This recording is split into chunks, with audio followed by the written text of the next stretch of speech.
The mill's entrance, the passages, and the staircases are broad, well lighted, well aired, and tidy. It is kept free from cotton and every kind of clutter to make the mill home fresher and more agreeable. Eliza Jane Kate.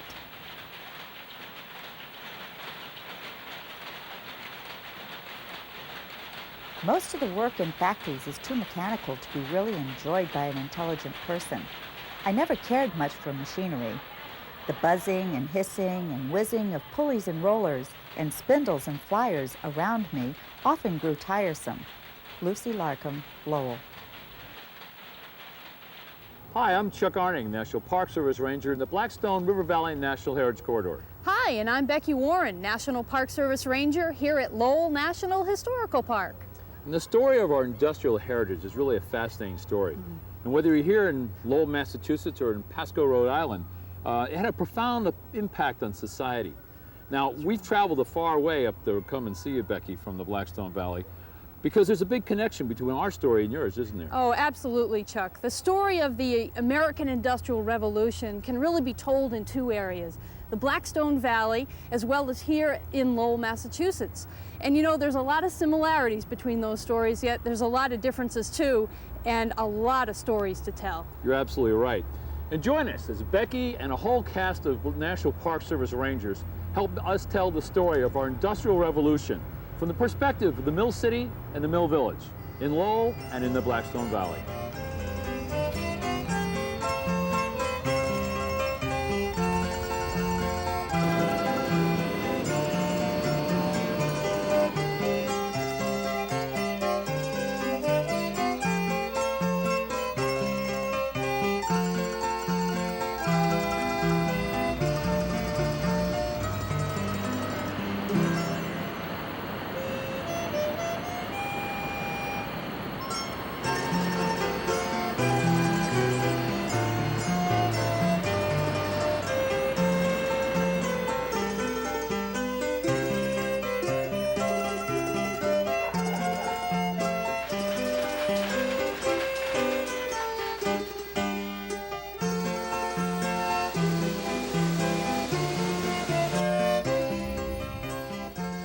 There's a much different look and feel looking at these buildings here in Lowell with the mill system and those in the Blackstone Valley.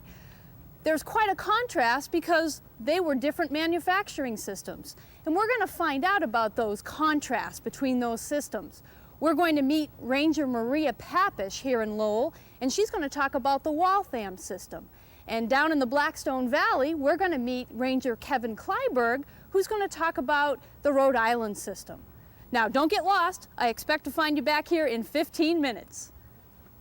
One of the biggest differences between the mill system in Rhode Island and the mill system in Massachusetts is who the main source of labor was. Here in Lowell, Francis Cabot Lowell, whom the city was named after, decided that he wanted to use single women as the main source of labor inside of the factories. Now, in order to convince these single women who were recruited between the ages of 15 and 30 that they would be safe and taken care of here in Lowell, Francis Cabot Lowell and the other Boston associates created a very paternalistic working environment. Part of that paternalistic system was creating a home for the mill girls. If you were a parent and a complete stranger came up to you and wanted to convince you that he should be able to take your 17-year-old daughter away from the family and bring your daughter to a city where you have never been and have only heard rumors about, and give her a job inside of a working factory, chances are most parents wouldn't be too willing to let their young daughters go away under those circumstances. So if a person comes up to you and says, well, we're going to give her a job, but we're also going to give her a home, she'll get 3 full meals a day, and there will be a very motherly person, a keeper, who will make the meals, clean up after the meals, and make sure that the girls go to church on Sunday and are well taken care of. While that and the idea of making some money makes the whole thing a little bit more inviting. So a very paternalistic system was created for the mill girls. The workday was basically from sun up to sundown. which meant in the summertime you actually went to work for an hour or two and then came home, had your breakfast, went back to work until dinner time, which is what most of us call lunch, came back home at the end of the workday, and the last meal supper was taken at the end of the day when the sun went down. In the wintertime, when there wasn't anywhere near as much sunlight, you actually got to eat your breakfast before you went to work, and then when the mealtime was done, you'd rush over to work. And work is just right outside. The boarding houses are right next to the factory, so you never had very far to go. After the last meal of the day, the dining room became the main sitting and visiting room for the folks who lived inside of the boarding house. So the china would be cleared away, and the sewing baskets would come out, and the knitting needles would come out, and the mill girls would spend a lot of time writing letters and helping each other, learning how to read and that sort of thing. But as a result of this being a visiting room, the peddlers loved to come and visit the mill girls. Now the mill girls spent most of their time working, so they really didn't have a whole lot of time to spend their money in the shops. So peddlers and other entertainers would come to the boarding houses and come into the dining room and open their carpet bags and pull out all of their wares. And for the peddlers, it was a wonderful thing to do, because you make one stop and you've got 30 customers, 30 well-paid customers who really don't have many other places to spend their hard earnings. Entertainers also would come along. One of the things that was popular to do for entertainment was phrenology, and someone would come in and feel all the lumps and bumps in your head, and they would tell you about your personality and what type of work and things you should be doing just by reading your head. Some of the other things the mill girls did for entertaining was a lot of writing. One of the people noted was how literate the mill girls were, and as proof, she went through this very long list of magazines that got delivered to the boarding house, and the pilot was delivered. The Lowell offering, which was written by the mill girls, as well as purchased and read by the mill girls, was pretty popular. And then later on, when the boarding system and the mill work became a lot harder, the voice of industry would be a little bit more critical, and the mill girls would write for that as well.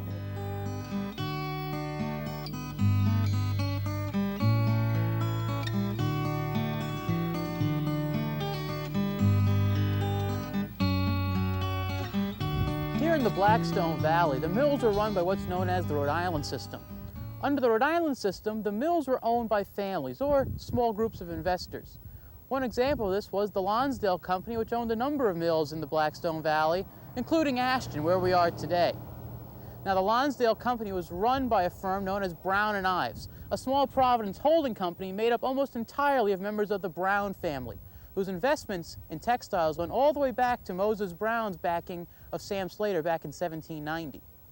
Now, because these are basically family businesses, the owner quite often lived in the mill village itself, like John Slater, younger brother of Samuel Slater, who lived in this house while he ran operations at Slatersville from 1810 to 1843. Management was then passed down from generation to generation, and these family dynasties created a sense of stability. The direct contact with the mill hands also led to a system of paternalism, whereby the owners tried to set up policies that were in the best interest of the workers. These policies were often stifling and could be repressive, and yet in villages like Harrisville and Hopedale, mill owners like A.T. Levy and the Draper family are still warmly regarded for their contributions to the community. Of course, the Rhode Island system is more than just a style of ownership. Another characteristic of the system was just who worked in the mills. Entire families, including men, women, and children as young as age 6 or 7, were hired to work in the Blackstone Valley mills. Throughout the textile era, Blackstone Valley mill owners preferred to hire families, particularly the children, who were paid much lower wages than adults. The first generation of mill hands came directly from local farms, but eventually immigrant families from Ireland, Scandinavia, Eastern Europe, and particularly Quebec were recruited to come to America and work in the mills along the Blackstone River. Perhaps the most readily apparent difference between the mills of the Blackstone Valley and the mills of Lowell is their sheer size. Now, one of the reasons for that is the size of the river involved. The Merrimack is much larger than the Blackstone. In order to best harness the limited power of the Blackstone River, a chain of small mill villages were constructed along its length, growing into cities only at Pawtucket and Woonsocket, where massive natural waterfalls provided extra energy. The distance between the villages added to the sense of community and forced them to be self-dependent. Most of these villages contain not only a mill and housing, but also farms, dairies, schools, churches, and even stores, and all were owned or at least controlled by the mill. The housing in a Blackstone Valley mill village consisted of small houses and tenements, which were usually owned by the mill and rented to the workers. However, there were some exceptions, which is the advantage of a family-owned business. For example, in the village of Burnett in the city of Woonsocket, brothers-in-law Crawford Allen and Sullivan Dorr decided they'd actually even sell the houses to the workers, but only if they signed a temperance pledge. Well, this classic bit of paternalism was thought up by Crawford Allen, who decided that beauty, order, and neatness would improve the moral standing of his workers and actually improve their work capabilities. Although only a handful of mills remain in production, these small, neat, and tidy mill villages remain here in the Blackstone Valley, and they continue to serve as the backbone of the communities here, as well as a reminder of the way of life that dominated this region for 150 years.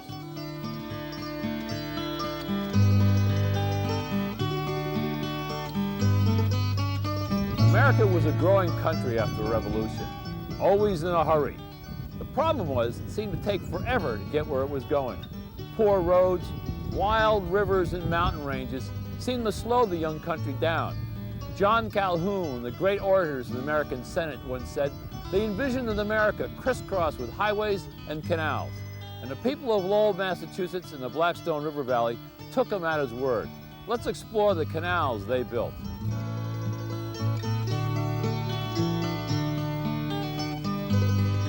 The Lowell Canal System began very early on as a transportation canal. The Pawtucket Canal was built between 1792 and 1796, and it provided transportation from the Merrimack River and basically skirted these falls. A group of investors that was headed by John Hancock, he signed this original charter in 1792, chartered the locks on the Merrimack River. This company, the proprietors of locks and canals of the Merrimack River, is still in business today. So here at the Merrimack River, at the Pawtucket Falls, we have a 32-foot drop that was harnessed for water power at the Lowell Canal System. So when the water would be fed into the Pawtucket Canal, it would get down through into downtown Lowell at lower locks, and the water would drop 13 feet.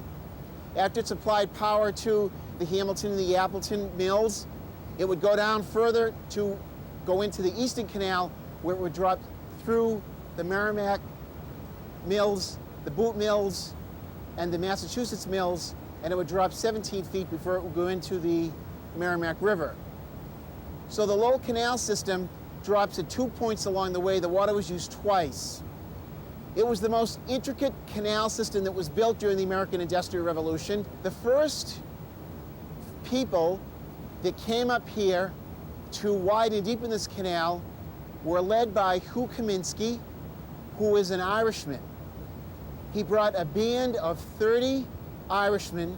They walked from Charlestown to Chelmsford, and they met Kirk Boot. This was in April of 1822. Kirk Boot was one of the agents that was hired by the Boston Manufacturing Company to build what was to become the city of Lowell. When these men arrived here in East Chelmsford, they were given a little bit of money for refreshment and also some tools, and they were hired to build and start the Lowell Canal System. Now, there were Irish that had lived here in the area previously because they had been responsible for digging the Middlesex Canal a few years earlier. But it was this band of Irishmen that came up with Hugh Kaminsky that actually were the first immigrant population that settled in this area here.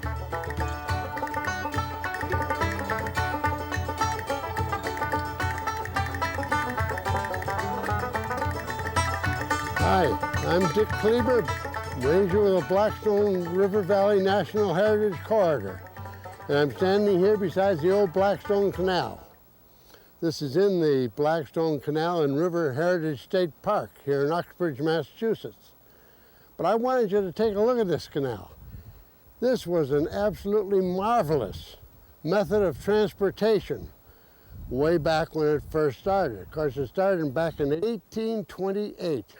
It went 45 miles all the way from Worcester down to Providence, and it cost 1 penny per ton to ship something down from Worcester to Providence. So it'd be 45 cents for the entire mileage per ton. Now, of course, it was real use in transportation, not so much for people, but for goods. So the canal itself was a tremendous help to build up the Blackstone River Valley. It was a failure as far as money was concerned. The investors that put up the money to build the canal almost lost their shirts. It only lasted 20 years. But if you can imagine the old country roads, even the turnpikes back in those days were unbelievably bad. Bumpy, muddy, rocky, you name it. And it cost you more money to go by wagon overland than it did in the old canal. They used to ship stuff from Boston down to Providence and then bring it up the canal because it was a lot cheaper. When you look at the old canal, when it was dug, it was 34 feet across the water surface. The sides were sloped, a 2-to-1 slope, and an 18-foot flat bottom. It wasn't very deep, between 3.5 and 4 feet. But these big barges, some of them were 70 feet long. And when they were loaded down, they could carry as much as 35 tons. First of all kinds of machinery were brought up to the mills. A lot of farm produce came onto the canal, was brought down to each one of the villages all the way down along the canal. So the use of the canal was tremendous. It carried lead, iron, you name it, all kinds of material. They'd get stuff shipped into Providence, lumber, from all over the world. And of course, then it was brought up to be used in the villages, and that's why the canal was such a godsend, really.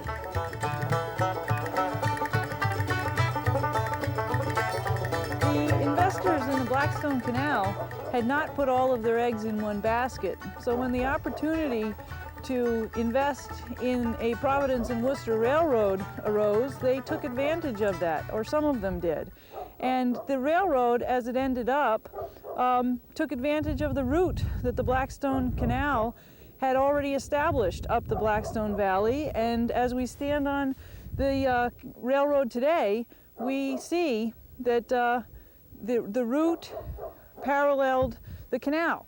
Granted, you can't necessarily tell that the canal is right over here.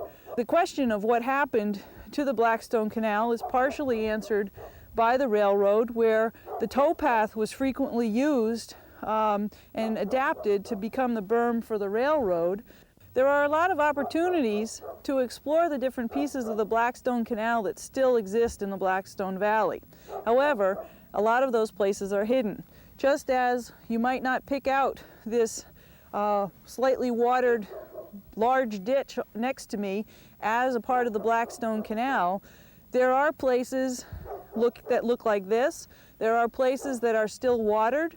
Should you come across something like this and it's in proximity to the railroad or nearby to the river or perhaps near a mill, it might be one of the clues that you need to explore a little farther and discover that what you're looking at is actually a part of the original Blackstone Canal.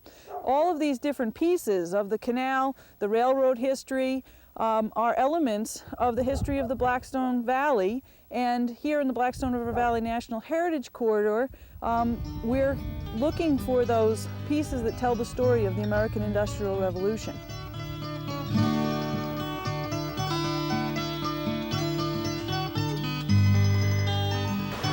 Every good ranger interpretive program tries to make a connection. That connection between the story and the resource. It's kind of like fitting the pieces together in a puzzle. There is a major connection between Lowell and Blackstone, and that's the Draper loom. The Draper Manufacturing Company is located in Hopedale, Massachusetts, right in the heart of the Blackstone Valley. And they made the majority of the looms right here used in Lowell.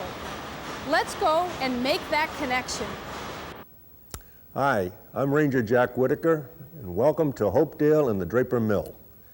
The Drapers go back in history in the cloth business all the way to Brittany and France in the time of William the Conqueror, where a man called Le Draper went with William when he invaded England. Draper stayed in England and changed the name to Draper, and the family later in the 17th century moved to Boston, Roxbury, and Dedham, where they spun cloth.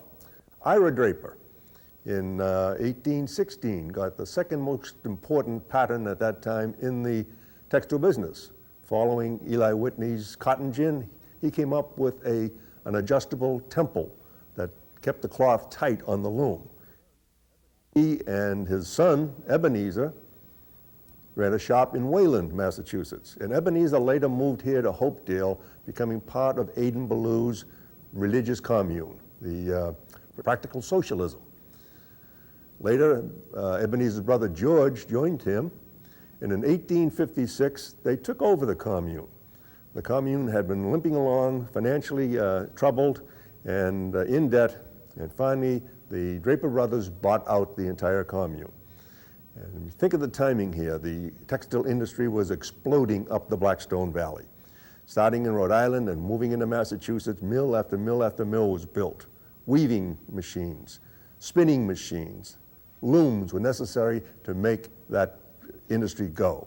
And the Drapers were machinists. They made parts, particularly spindles in the early days, for the early textile machinery.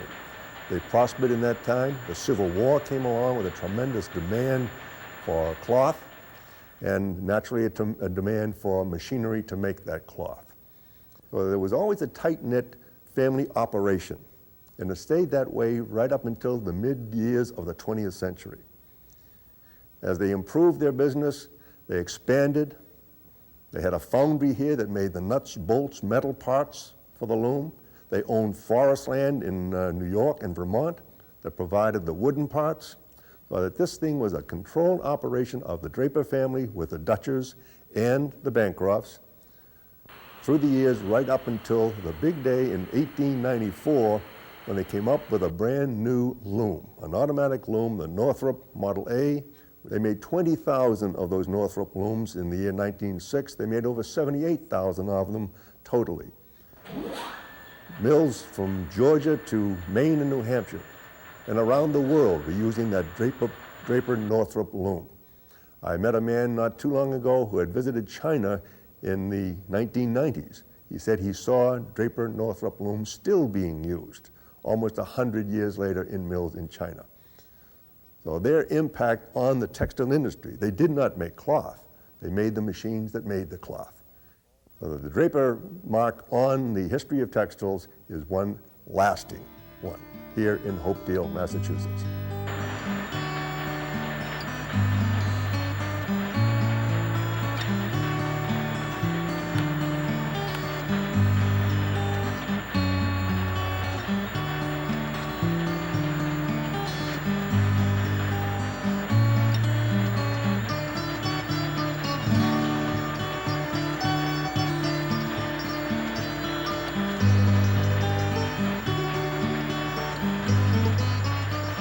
I look at old log books, it's Draper looms, Lowell machine shop looms. The other manufacturer, Crompton and Knowles, was generally in the woolen and fancy goods. So the majority of the mills in Lowell, I think, were running Draper looms by 1930. It was a labor-saving loom, they called it, because of the automatic battery. Draper made a loom called a plain loom, but once the battery was developed by Draper, they retrofitted them, the old looms that they had sold, with batteries, and every loom after that was sold with battery. They called it a labor-saving loom because it would save the mill owner labor. Previously, a weaver was only able to run a few looms because they had to watch the cloth and make sure that the bobbin didn't run out, and they would have to manually put a new bobbin in the shuttle. The battery, automatic battery, automatically put a new bobbin in the shuttle when the old bobbin ran low. And it would do this without stopping. So these looms were running about 150 picks per minute, meaning the shuttle would go back and forth through the warp threads 150 times per minute. When the shuttle ran low on yarn, the battery would sense this and automatically would drop in a new bobbin. The battery enabled a weaver now to run perhaps 20 or 30 looms, depending on what style of fabric they were running. A heavy fabric would run with less brakes, so she would probably have maybe up to 30 looms or more under her section. So it saved the mill owner labor, because now he could run 30 looms with one weaver versus 30 looms with 15 weavers. This enabled him generally to buy more looms. It didn't save the weaver any labor, because actually she had now to cover more ground. She would have to run up and down these aisles, cover more distance, and it was still a lot of work to be a weaver. A weaver would be responsible for a section, and she would have a number of looms under that she was responsible for. This loom is loom 41. When a shift would start, there would be a shift mark stamped on the cloth, and it would tell the inspector what shift was responsible for the cloth. All the cloth down here would be first shift. Then they would stamp all the cloth made after that would be second shift. So when she's looking at the bolt of cloth as she's inspecting it, she knows what shift loom 41, the day it was woven. So therefore she knows who is responsible for weaving that material. If there were more than a few defects, it could have been a defect caused by a weaver's error, or it could have been a defect caused by a malfunction of the machine. The inspector can tell by looking at it what the problem was, whether it was a mechanical problem or a weaver's error. If there were more than a few weaver's error, she would be called in and shown the cloth and have to explain, why is there a defect. If there were more than a few defects, she would be let go. They were expected to produce high quality fabric. Some fabrics were expensive, and 1 yard that's messed up would make that whole bolt a second. In seconds, there was no profit in seconds. Generally, the weave room was where a mill would make it or break it. This is where all the previous steps of manufacturing all come together in the woven cloth. And this will, if you're running at only 70% efficiency, the mill will go bankrupt. These looms were actually made to run in the high 90% efficiencies. They were actually guaranteed to run that way. So when these looms were new, they were set up properly. It would not be unusual for this loom right here to run 24 hours a day without stopping.